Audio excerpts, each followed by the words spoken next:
Hey, what is good, y'all?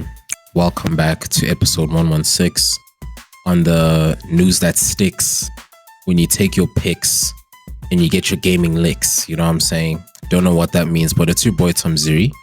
Welcome back to another episode of X to Skip brought to you.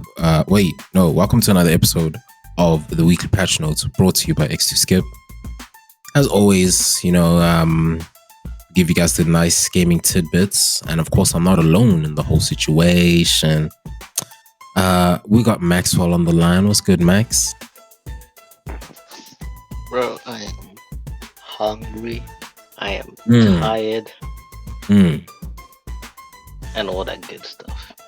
Okay, yeah, shout out Palestine. They feel the same, my nigga. God damn. Wow. That was a bit heavy. And with us returning, we have Kojo. Hey, what's good, homie? Chilling as usual. What's up with you all? Yeah, man, like a villain. Yeah, been a intense week. You know what I'm saying? As of this recording, we have lost Ozzy Osbourne and Hulk Hogan. And Malcolm Jamal White. Yeah, and my bad. I honestly should have remembered homie's name, but I only know his the characters he acts as. I know their names, just not his actual actor name. But shout out to the Cosby Show. You know what I'm saying? Actually, my bad. It's Malcolm Jamal Warner, not White. My bad. Him too. You know what I'm saying? I feel bad that we forgot a person of color. God damn. Oh, okay. Sorry to my my ninjas out there, but yeah, it's been a tough month, man, for everything going on. But you know what, guys? What is actually going on is all the gaming tidbits and everything. So let's forget about the world for a moment and just bring ourselves to the digital world that we're used to. You know what I'm saying? But before we get started, does anyone have any updates? Any news, Max? Yes. So, staying on the topic of celebrity deaths, we also had Ozzy Osbourne, who passed away.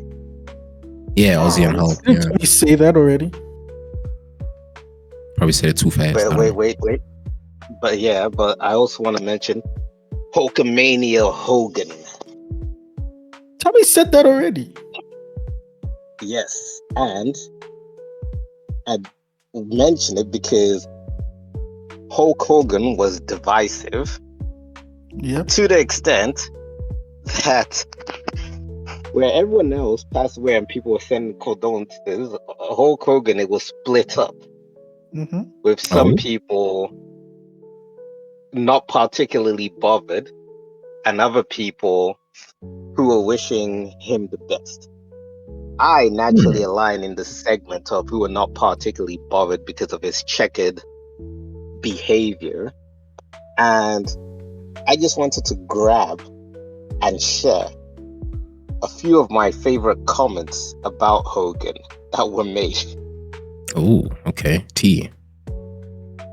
So a person was made the comment online saying he's Hulkamaniaing in heaven now. And the responses to that were hilarious. One person mentioned or responded, "Nah, he's in hell for sure." Another person mentioned, "He's in that hell of the cell, brother." Hey. Then another person says, "He's definitely playing TLC with Adolf and them." Yo. The level of creativity. God damn. And the one more I want to share was the person said, "He will always be looking up at us and watching us run wild."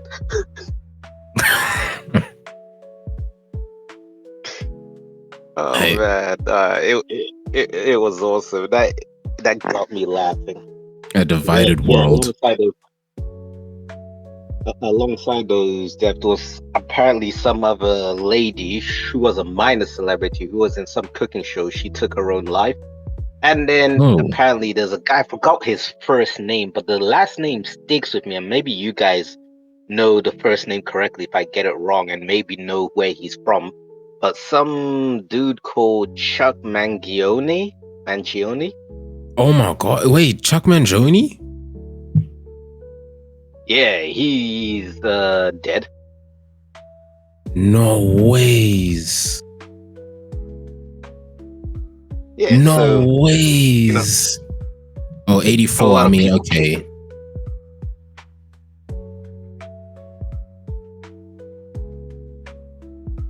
He almost I got don't. 86th. Bad joke, Yeah, but anyway. I won't lie. I'm kind of amazed because, to be honest, I honestly thought he had passed a long time ago. If I'm being Well, honest, because he's yeah. I'm not even sure how and why I know that name, because I read it and I was like, why does this name ring a bell or something? Have you watched King of the Hill? No, never watched a single episode in my life. Okay, Family Guy.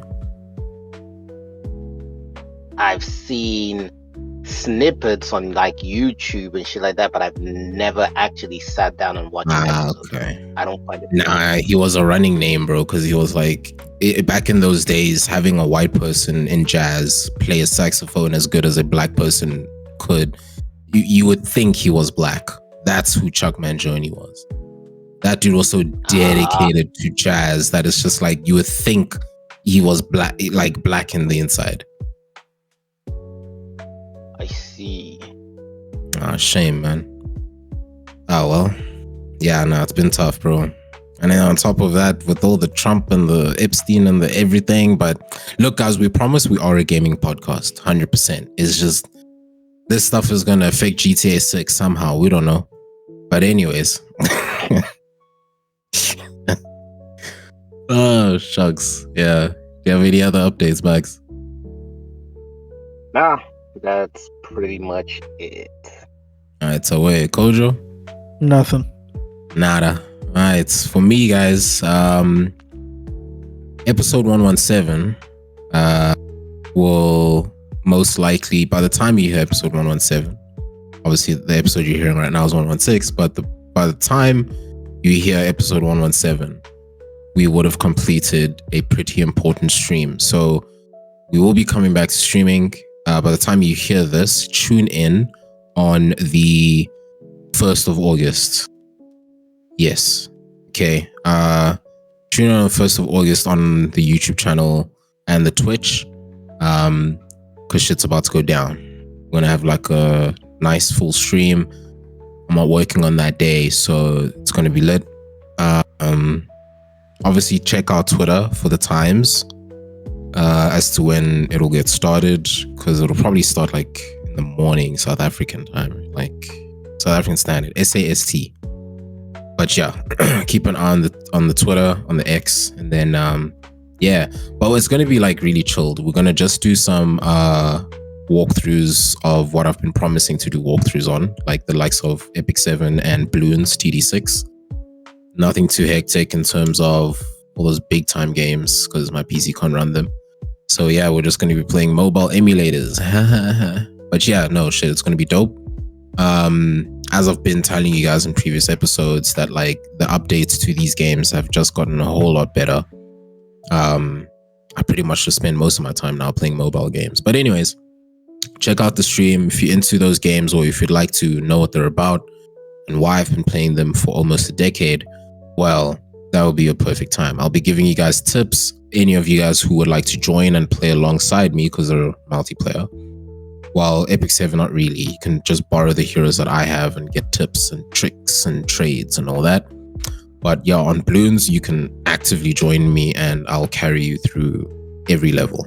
It's pretty... The game's easy once you really know the mechanics of every single, character you can use in the game. But anyways, skip all that noise and let's get right into it, starting with the gaming news. Max, take it away, bruv. Alright, so you know what song has been stuck in my head recently?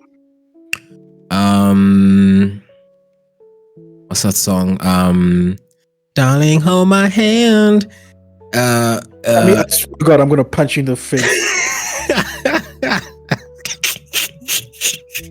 Jet 2 Holiday. Okay, what song is it, Max? Stacy's mom. Oh, okay, wait. Is it the time of Serenade again? Or sorry? Sorry? I have no idea. I only ever participated in one, and I don't even remember what the timing of it was. Fair enough. Okay, but why? Just because. But anyway, that was random shit. The only gaming news I have to share today is that you'll recall Outer World 2 and the $80 price tag. Yes. Oh yeah, I saw this story. Hilarious. And you know how the developers of Outer World just threw Microsoft under the bus regarding this, where they put out a tweet saying, "Hey man, we don't decide the price." Where I just thought that was like, wow, what studio just throws their parent company under the bus like that? Like, you would never see that from a Nintendo studio. You would never see that from a Sony studio. So well, technically, because really Nintendo is just Nintendo. You know. No, but Nintendo has all. What do you mean Nintendo's just Nintendo? Like, okay, name the studio that makes Donkey Kong. I don't know who makes Donkey Kong. I can tell Nintendo. You. That's my point. It's just all Nintendo. No, Pokemon's not Nintendo. No, IPs that are Nintendo's. Oh, that's fair. Okay, I see where you're going with that. Wait, no, what do you mean IPs that are Nintendo? Oh my fuck, we're gonna have this argument again. No, IPs that are originally Nintendo's. No, but that's the thing though. If you go look into Nintendo's games, Nintendo themselves don't touch their games. They have subdivisions who work on the games. The only time they themselves, the parent company, touch the game, if it's if it's one of their games where they have a leading man who's responsible for that franchise, like a Mario or a Zelda or a Smash Bros. Outside of the franchises, they have a leading guy who is the face of the IP. They have a subdivision company that takes care of developing the game. Debatable. But anyway, I was just going to add, people who were shocked by that whole thing of what's the name of that studio? Or Obsidian, the developers of Outer Worlds. People who were shocked, I don't understand why they were shocked. Like, everybody knows or should know that pricing falls under the publisher, not the developer. So I don't know why people were shocked. It's logical. But anyway, Microsoft rolled back on that decision, and instead of $80, they've decided to make it $70. Yay! Gamers won. That has brought about a debate of, did Microsoft cave at the pressure, or was it more so a thing of pre-sales or orders were so bad that Microsoft realized that they fumbled, and now they're trying to save face? It's C, actually. And which is C is they are trying to not make everybody forget, but they're trying to do right after the layoffs that just happened. That's my theory. A minor. Alright, away. Thanks, man. Kojo, you got any gaming news, bro? Nope. Do I have gaming news? Shucks.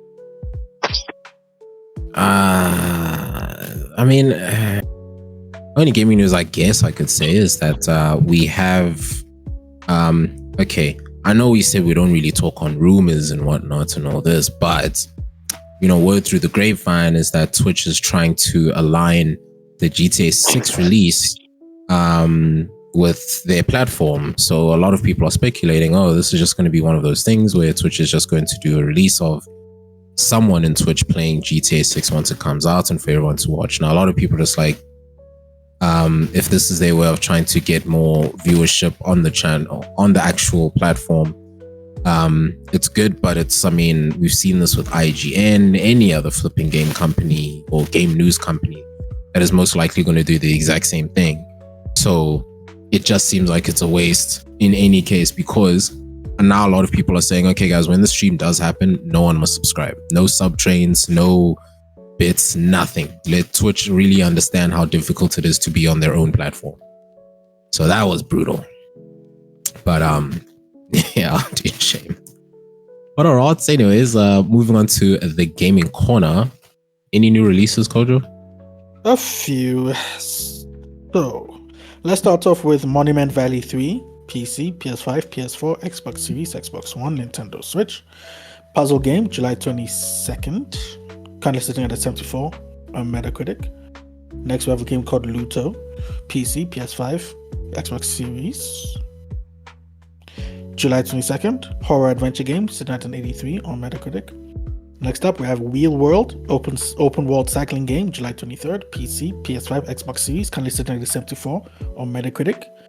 For those who are looking for a new Souls game, Tammy, this one is for you. It's called, and Maxwell, you might have heard about this one, you know, the games that are coming out of China. So this one you might have heard of. It's called Wu Chang Fallen Feathers, PC. Yes. PS5. Oh my god, yes. It's Guna approved. It's not that bad. Yeah, it's kind of there, and that's coming from me, bro. Nah, it really isn't anywhere near the levels of Stellar Blade. Exactly. Yes, yeah. But yeah, Wu Chang Fallen Feathers, PC, PS5, Xbox Series, Souls-like action RPG, July 24th. Currently sitting at a 75 on Metacritic. Next up, we have Super Mario Party Jamboree Nintendo Switch 2 Edition plus Jamboree TV Nintendo Switch 2 party game, July 24th. Sorry, currently sitting at a 78 on Metacritic. Next up, we have Killing Floor 3 PC, PS5, Xbox Series, FPS horror game. Hold up. Yes. What? Yes. Why are they? No. Okay, yes. Continue. I need to Google this. This is some bullshit. And side note, if you want to watch, Shroud is playing it right now, I think. And so yeah, it's Killing Floor 3, PC, PS5, Xbox Series, FPS horror game, July 24th, currently sitting at a 69 on Metacritic. Nice. Next up, we have Wild Hearts S, Nintendo Switch 2, action RPG game, July 25th, 2025, currently sitting at 74 on Metacritic. Finally, we have No Sleep for Kaname Date, I believe I'm pronouncing that right, I hope so. From AI, The Somnium Files, PC, Nintendo Switch 2, Nintendo Switch. Detective Adventure game, July 25th, 2025, currently sitting at a 79 on Metacritic. And that's it for the gaming corner and the releases of the week. What about you guys? I'm shocked at Killing Floor 3, but I mean, I kind of understand why it's reviews as of late. Because it just... Okay. Look, I'm not going to hate. I really loved the Killing Floor series. It's just...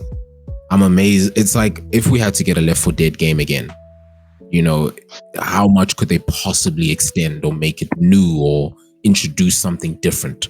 There's only so much you can put in a zombie killing game. But anyways, I'm checking out some of these streams now. Kind of interesting. Gaming corner release wise, nah, I don't have anything. Max? So, do you have a Last of Us itch that still isn't being scratched despite Sony milking the absolute shit out of this game?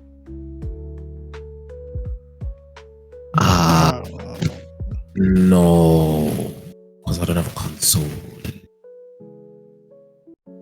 Well, about a week ago, or was it 2 weeks ago? You guys can correct me. We had Sony releasing The Last of Us Part 2 in chronological order. where people can purchase the game and experience it, or was it download the game, experience it in chronological order? I don't remember. I don't know. I just thought it was fucking dumb. But it also shows how they, Naughty Dog themselves, realize how much they fucked up on the game, even though they might be like, nah. Like, why are you going to release a chronological order version of a story unless you know you fucked up yourself? But that's besides the point. Now, if your Last of Us itch still hasn't been scratched, for $66, you can buy a script book which will contain The Last of Us Part 1, The Last of Us Part 2, and the DLC Left Behind. Like, it is so embarrassingly unashamed how much this game is being milked, to the point that I've started hating this game. I used to like this game, but the way we're just getting shoved content for it that nobody has asked for, the way that beating a dead horse is just like, I want to have nothing to do with this game. I want it to fail.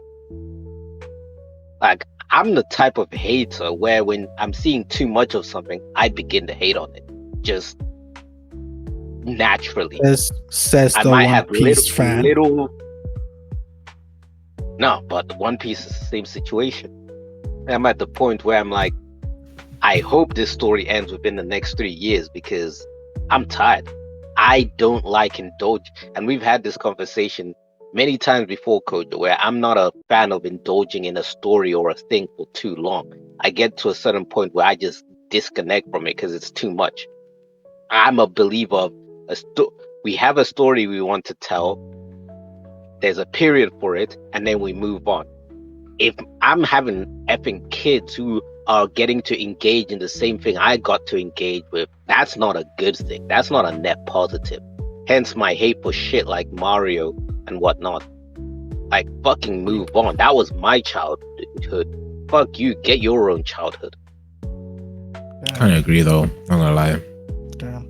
Like, if I'm gonna share my childhood with you, I should be digging up old consoles, old technology, VHS tape, shit like that to be able to share with you, so my child can have the full experience of what I went through. Not this thing of, yeah, Dad, I know what Pokemon is. Ugh.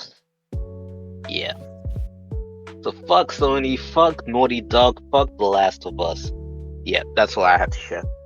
Yeah, tell them. And fuck that mama too. Yeah, and their cousins. Sorry, yeah. I guess the only thing I have, no, I actually don't. I realize this is actually coming later. Never mind. I'll mention it once it's out. But yeah, big changes to Guild Wars 2. Anyways, that brings us to the halfway section. If you guys are liking this so far, please do leave a like and subscribe. And yeah, let's continue on with it. So y'all already know, if you've been living under a rock, the beef with Aiden Ross and Kaiser Nuts seems to have settled now. And they have openly stated from both sides that they don't want any more rivalry. So Aiden Ross was the first to, yeah. Nigga, I mentioned last week's episode. Oh, bro. But anyways, I don't believe in internet beef. I think it's all fake. I agree with you, because right, and here's the thing. So though obviously first, so just a reminder for most people. So it first started up with Kaiser Nuts stream July 18th, where he addressed a few things, and this was leading from the XQC beef, which, you know, Aiden Ross, anytime there's beef anyway, he's gonna hop onto it, because Aiden can't really get any, I don't know what's it, hype by himself. He always has to bandwagon off of something else and put his 2 cents. Clout chaser. Yeah, sorry, yes, better words, yes. So yeah, so it pretty much stemmed out because XQC had pretty much said that the AMP house, which is the group that Kaiser Nuts is part of, they basically farm their viewers. They pay people, you know, all these giveaways and handouts and all this type of stuff that they're doing is technically bribing people, you know, with watch us and you might win something. You know, that's how they say that AMP got their fame. which, I mean, a lot of people can argue that in that sense. Obviously, I'm going to try to remain neutral here, but there were moments where I kind of agreed with XQC. But anyways, so yeah, now they pretty much settled the beef and everything seems to be okay. But then in the midst of the beef, Adin Ross just had to pop on and say the same things and mention how that, most successful streamers don't even need a streaming house. Adin even saying that he didn't even need one. Mind you, Adin's had he has tried to chase clout of any celebrity to try be on his stream, even paying them. And they even come late and still demand more money from Adin Ross. And being the bitch that he is, he still pays them out, dumbass. So then Kyle's just like, it's funny that you have to be the one to then say this, And then it even got to a point that when Adin Ross got banned from Twitch,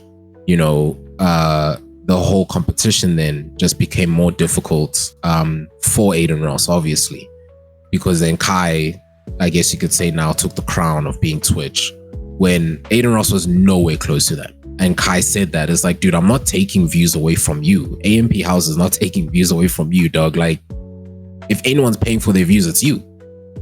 So that's where they had their back and forth beef and all of this. But now their beef wasn't technically settled peacefully between the two of them. What actually happened was that it was Adin Ross's manager who said, drop the beef with Kai Cenat because this could damage you even more. And obviously Adin Ross had some words because he's like, how can I be destroyed on Kick when Kick is practically my platform? Mind you that the whole multi-stream thing that's now happening with most streamers, if Kai Cenat even touches that, because Kai Cenat and iShowSpeed were offered a $140 million deal to join Kick. And not even exclusively, just to be on there. They both turned it down. So then Adin Ross is like, you see, guys, this is just what I mean. Kai Cenat and all of them thinking that, Twitch is going to live forever. They're making a bad decision on this. So yeah, after all of that, he was technically pretty much silenced by his manager. And then, yeah, even Kai Cenat just stopped mentioning Adin Ross completely. He's like, dude, I'm not going to play into the clouds. You can clearly see that Adin Ross just kept pushing the beef, trying to get more rage bait out of people. But Kai was just like, I'm going to continue with my shit. So anyways, he mentioned that him and Kai spoke over the phone. They had a great conversation. Kai was even on the phone with Adin Ross on a stream, but obviously you can only hear one side of the conversation. And they just basically agreed on quite a lot of general stuff anyways. And it just seemed like the beef wasn't... It's stupid. It's like the beef didn't even have to happen because the way it ended so easily, it was just like, so what was the point of you guys even arguing in the first place? But Adin.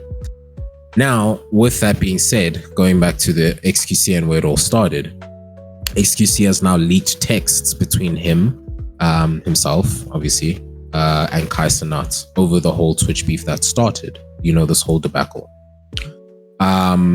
So I'm not gonna read the whole thing because it's just paragraphs and paragraphs, right? So essentially, some of it, from XQC, will be basically saying, thought I'd touch base and pipe down without all the internet noise and tell you that I care about you and that I'm not a snake in the grass, Kai. Obviously, this coming from XQC, and he added saying that he was genuinely sorry for throwing shade at Kai Cenat and would have been happy if he doubled down to throw some shade back his way, right? But Kai's not that type of person, because then Kai was basically saying, look, I have enough money and views, brother. I'm not going to be a rat. Either you and the world know that. And then, so obviously XQC wanted to try expose how AMP and them were buying all their views and all of this and this and this. He was threatening to do that. Kai was just like, look, I would never do that to you, dog. So I don't understand why you bring all that stuff to me. So then it's, now everything kind of looks bad on XQC side, because it's like, dude, look, here you are calling people out, and then them not trying to, or them, I wouldn't say they conceded, but they don't see a point to fight with you. How I saw it though is hey, Kai probably has some other ish that he could really release and end XQC's life. And even XQC now coming and apologizing for starting the shit in the first place. Why do people do that, eh? Honestly, why do they do that? It never makes sense to me. So then Kaisana comes and says, yo, look, when I have to apologize for shit, I don't have to be prompted. Now, this is a stab at Aiden Ross because Aiden Ross was prompted by his manager to drop the beef.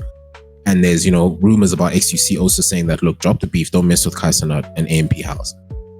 So then Kaisana goes on to say that I'll do it ahead of time if I feel like I need to apologize. But look, I don't care about the internet that much to start beef over stupid shit. So, you know, good ups to that. Seems like the beef is now over. So yeah, that's pretty much it on the beef. Obviously, if you guys still want to know more, I explained in the previous episode, in episode 115. So, you know, go check that out. Then, moving on, I think I prefer chicken. What? You prefer chicken? Yeah, you said that's all on beef. I'm saying I'd rather have chicken. Oh my god. At least, like, you know, like, blame it on the veggie. I don't know, some shit. But anyways, going back to the whole multi... Yeah, it's killing the forest, man. Goddamn. Anyways, like, going back to what I mentioned about the whole multi-stream issue, right? A lot of people now are doing the whole multi-stream stuff, and with Twitch also just mentioning to most of their streamers saying, look, we're dropping the whole exclusivity thing. You guys can now multi-stream. Looks like they're biting back on it, because now Twitch is under fire from streamers after their big multi-stream clarification change in the terms of service, right? So their update to their terms of service and their rules actually now prevents streamers from promoting multi-stream on other websites, though they can advertise the links. So you can't be on a Twitch stream and say, hey guys, I'm also streaming on Kick, please go check that out. But you are allowed to have Kick symbol somewhere, you know? So how most streamers have now put it is basically, I'm going to take Danu D because, I mean, they're like the only streamer I pretty much watch now. On their stream, you'll see at like the top of the screen in the corner, it will show how many viewers are on Kick at the moment versus how many are on Twitch at the moment. She shows up like a whole comparison, like proper. And it's just like, that's kind of still seems like that's a loophole, you know, to advertising that they stream on the other servers. And you can even see that she has more views on Kick than on Twitch, which clearly shows that the Twitch viewership is just dying. And I don't think it's just her stream that this is happening on. So then Tyler Ninja Blevins pretty much kickstarted the whole multi-streaming revolution, as he so claims, because, you know, back in the day he was on that what was it called? Mixer. Yeah. And then he also started streaming on Twitch, YouTube, and TikTok, and Mix all at once using that Restream IO, and even Instagram at some point. So then obviously, like, a lot of people started following, you know, the whole thing, trying to get that bag. And even people who had exclusive contracts with Twitch, the moment that stuff ended, then they went straight to multi-streaming. Like, it seems no streamer, to be honest, besides IShowSpeed and Kai Sanat, truly cared that much about the exclusivity of just being on Twitch. Which is very interesting because it raises questions as to how much are IShowSpeed and Kai Sanat really earning to still just be exclusive. It's crazy. But anyways, so Twitch cracked down saying, look, our goal is to make clearer what types of promotion we allow on Twitch. For example, you can share your links to your social medias and your other multi-platforms, but we do not allow you to use your Twitch chat or your about panels or any other surfaces on the platform to actively redirect viewers to live streams happening somewhere else, which in a sense kind of makes sense. What? In a sense kind of makes sense. Yeah, but I mean, again, there's so many loopholes that it's just like, your rule doesn't even matter. Like, what's the point? It just seems like you're just complaining about something you actually allow people to do, and now you basically just trying to put steps in to try regain control. You guys already fucked up by doing that in the first place. You can't go back now, because even if you had to start enforcing exclusive streams back on your platform, you're just gonna have people leave, like, sooner rather than later, like, completely. So yeah, it just really sucks, man.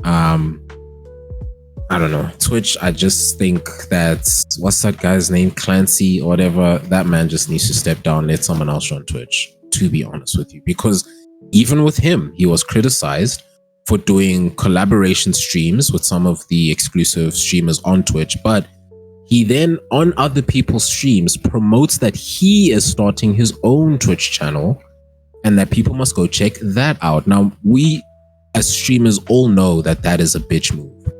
You do not plug your own stuff if not invited to do so. You don't just go ahead and plug your own shit on someone else's stuff. Like, that's just wrong. And because he's CEO, he thinks he can just pull rank like that. Dog, I would be pissed. But yeah, that is pretty much it on the Twitch side. You guys can go check out more of that. Then lastly, we have IronMouse raising $1 million for the charity that she says VShojo never paid for in just 2 days. Kojo, were you going to cover this? Just want to check. No, you can cover it. I'll fill in the blanks if needed.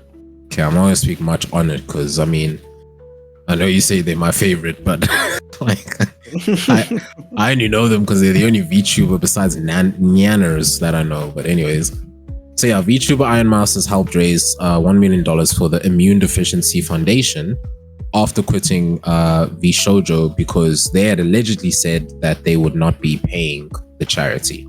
So on July 21st, IronMouse revealed that she was quitting VShojo, claiming that the organization hadn't paid the charity the $500,000 from her subathon. Right. So obviously the news of this really sent shockwaves throughout the whole community. And a lot of VTubers were, in solidarity saying, nah, fuck it, we're going to quit and leave VShojo as well, including Nyanners, Kason. Yeah, those are the only two members I can actually remember. Flip. Anyways, yeah. So they pretty much quit during the live stream that the company CEO was also a part of. So fortunately, IronMouse's decision resulted in even more money being earned for the charity than before, or that was even set as a target. Again, hitting the $1 million when the target was 500K. So big ups to her, well, them. So yeah, that's pretty much it. Don't know what you want to add, Kojo.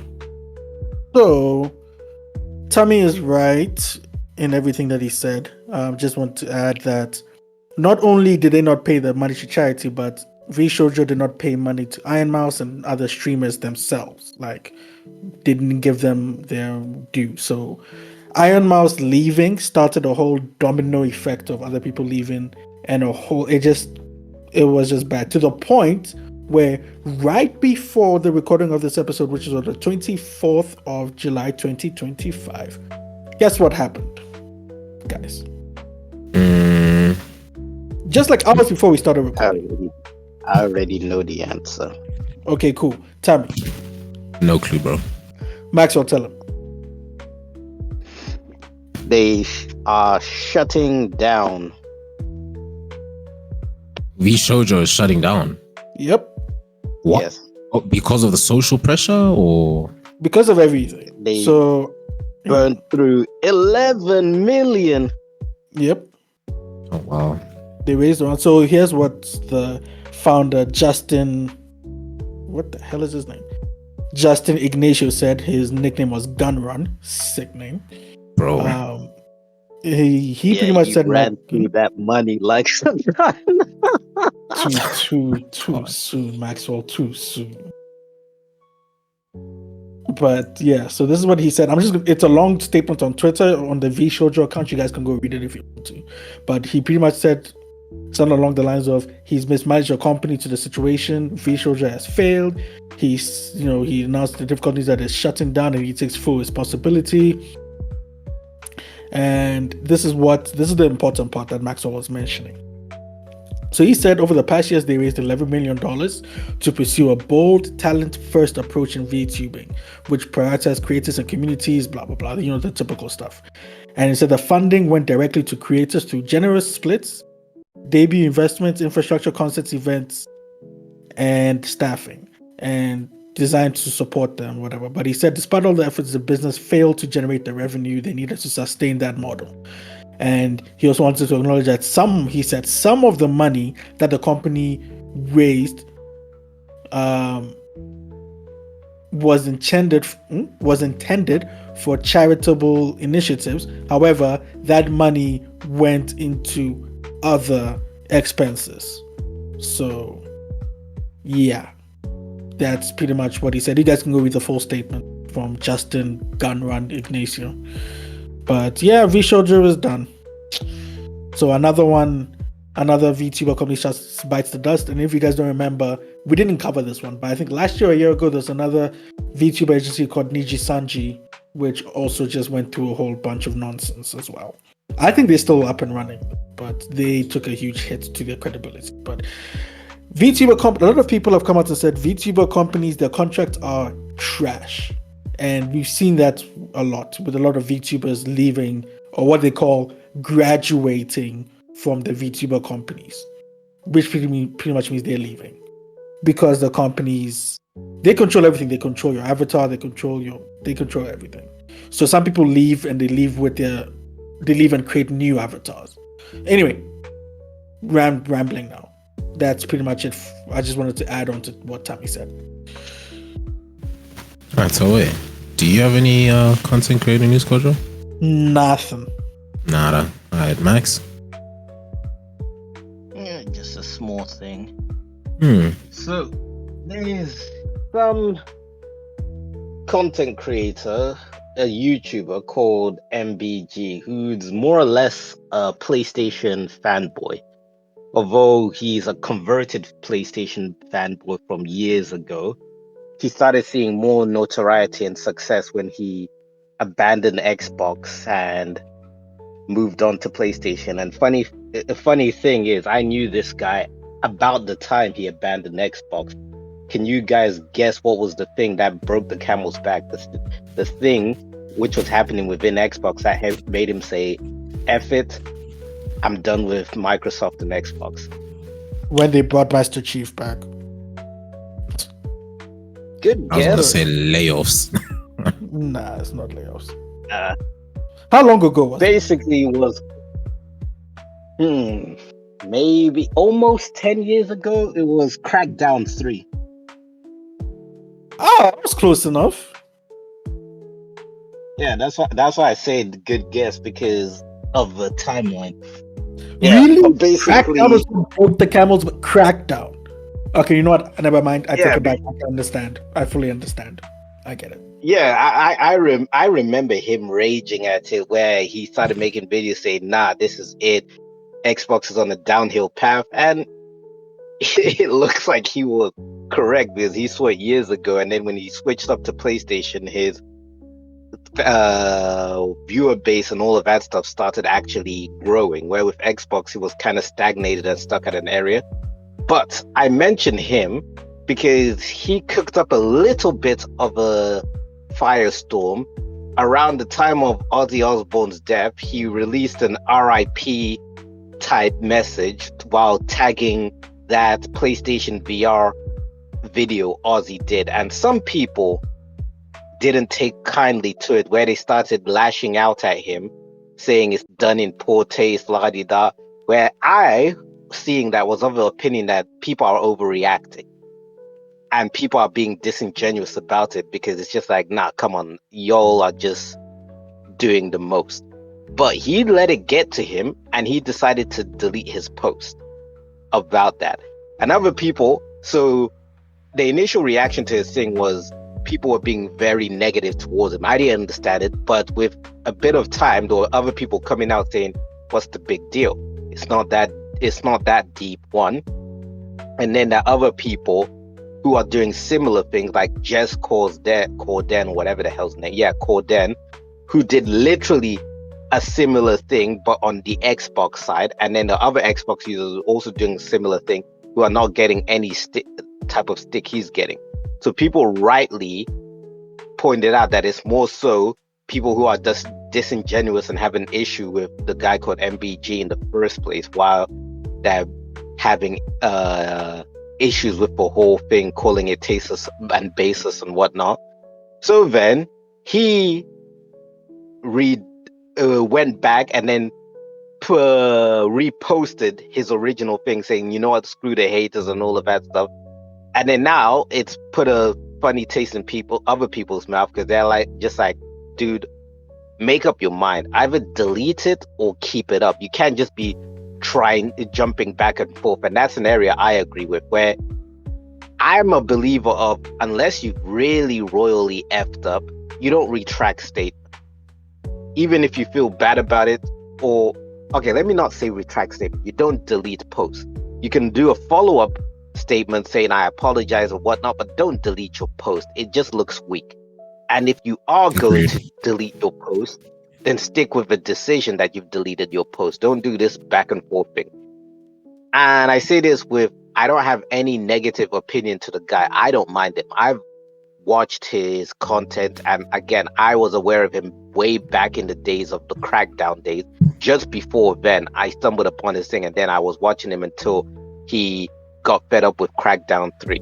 So I don't mind him. I actually like his content to a certain extent, but I do admit that he's definitely a PS fanboy.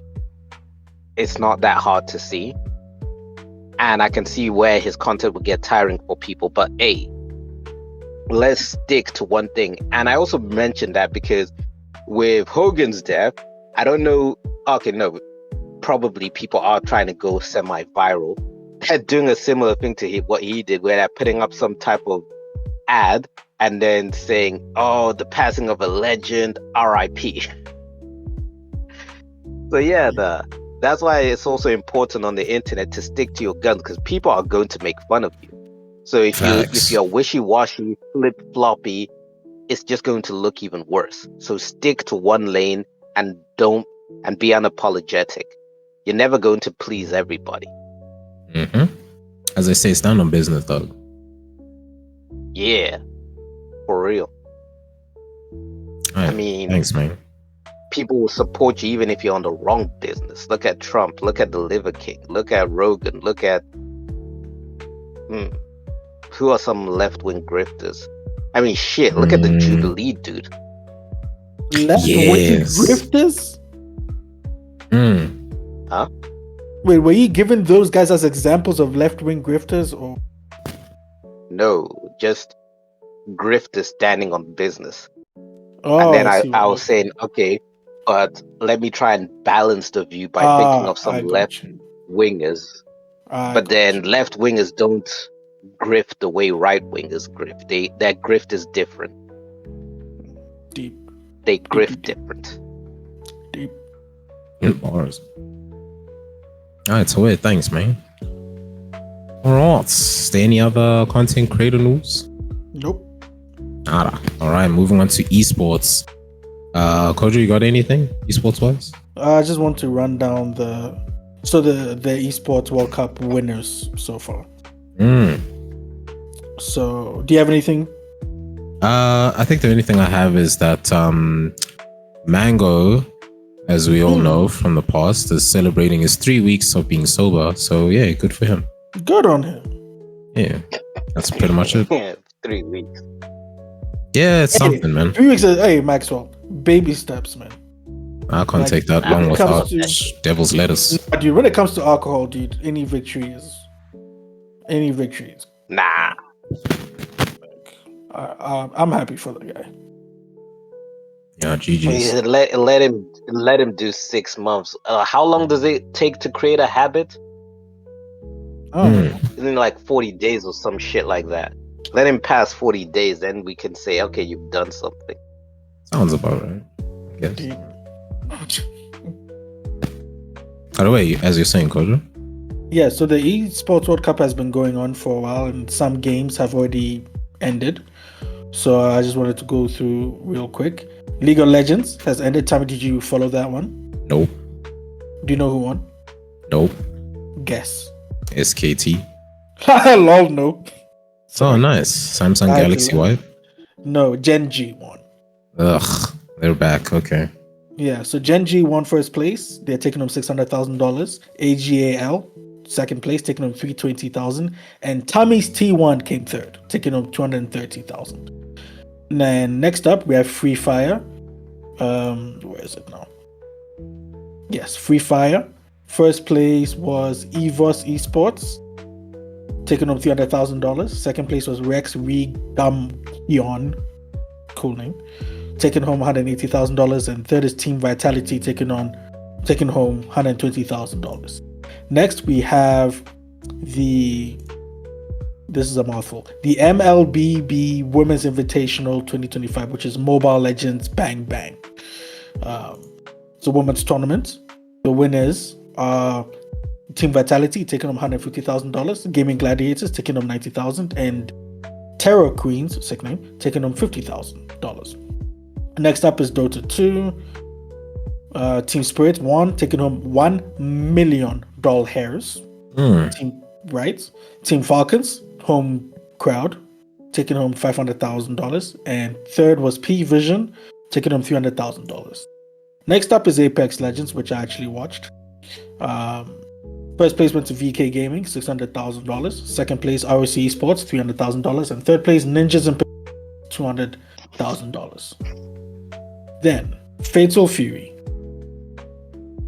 First place was Go Ichi, $300,000. Second place was Xiao Hai, $55,000, sorry. And third place was Dark Angel, $100,000.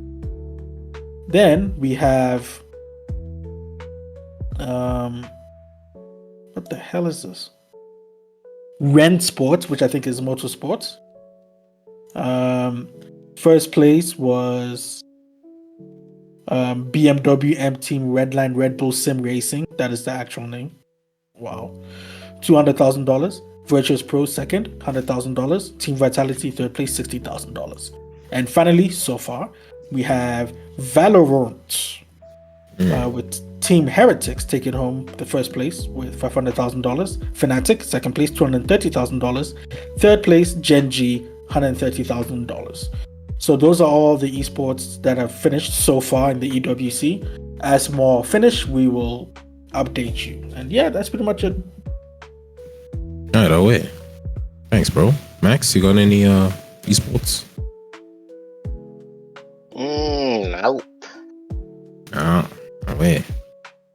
Yeah, nah, guys. Yeah, definitely an eventful week in both the gaming world and outside of it. But you know, we keep going and we'll keep bringing you guys the good stuff.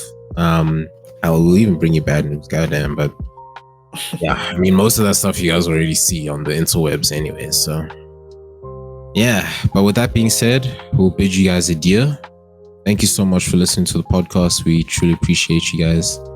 And yeah, we got some feedback from you guys wanting to also know if we would be going back to sound. I'm not entirely sure yet. There's reasons behind why we are mainly only on YouTube, but yeah. But anyways, we'll let you guys know if that changes anytime soon. But with that being said, thank you guys so much for listening, and we'll check you guys for the next episode.